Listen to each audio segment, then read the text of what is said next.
What are the top 5 traits in a student which makes him employable, which separates him from the crowd? See, first thing I look at is his problem solving skills, right? Number 2, I would say, is how honest he is. Now, and that is specifically true in Indian context, because I still find the work ethics or honesty, rather I will say work ethics, those are not up to the mark here. People accept a job offer, they abscond, people have multiple job offers, they shop around. I had never seen that in like 30 years of my work life in US. If a guy is committed, he will stay.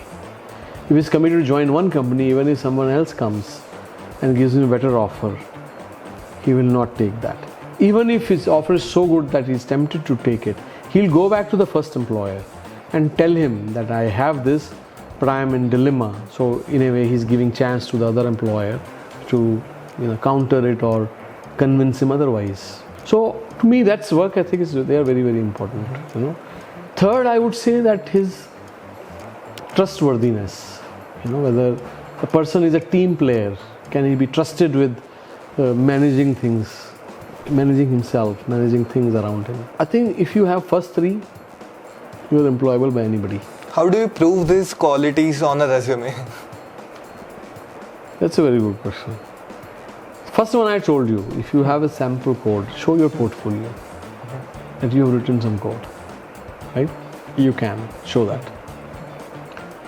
Your honesty and your ethics, work ethics, that I think for that obviously you need an interview to show that, right?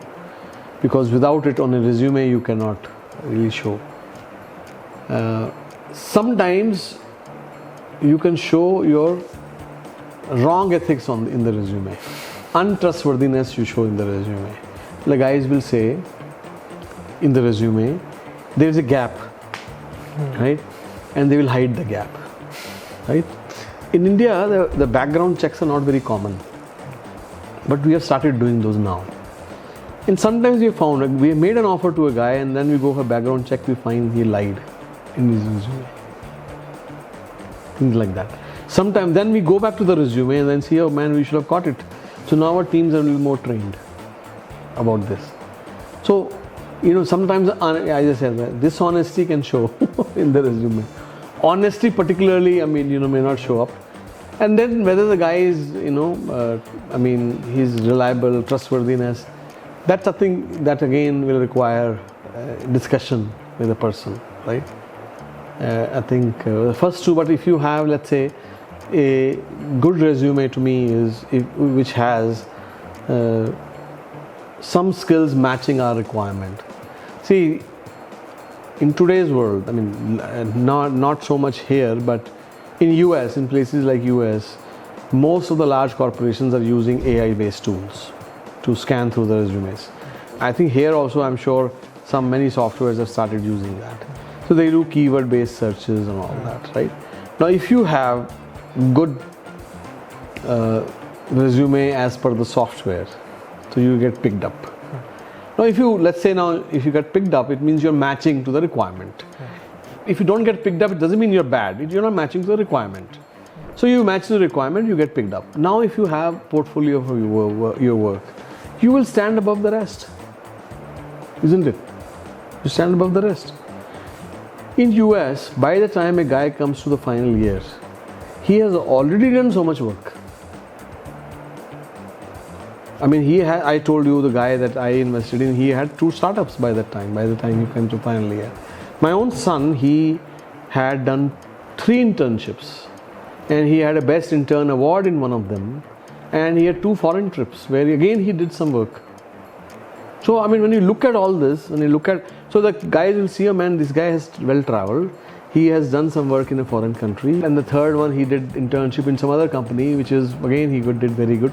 So you can see that he has portfolio of his work. He was not a coder, but in whatever field you are, and also he had done a project as part of a social impact community he was part of, and that project also got an award, and they presented in some other universities The only kind of undergrad students who presented, normally those people, PhDs and post-grad guys present there. So when you look at these things, then you say, man, the guy has done it, right? Here I'm yet to find resumes like this, other than IITs. I think students today should realize just getting into engineering college is not enough. You have to prove yourself, because there are 1.5 million engineering graduates every year. Jobs market is shrinking, especially with AI, right? So many layoffs are happening around us, right? So it means you have to prove yourself, isn't it? Microsoft, Amazon, Google, Facebook, you have to go through multiple coding tests if you are applying for an engineering job. And they look at your problem solving skills, not just you telling them. They want to see that in the code you've written. They give you an actual problem. Now, I also heard that Google, one of these companies had bought a company here in India which had these kind of tests, online tests, where they give you a problem, you submit your code and they will evaluate your code, AI based software.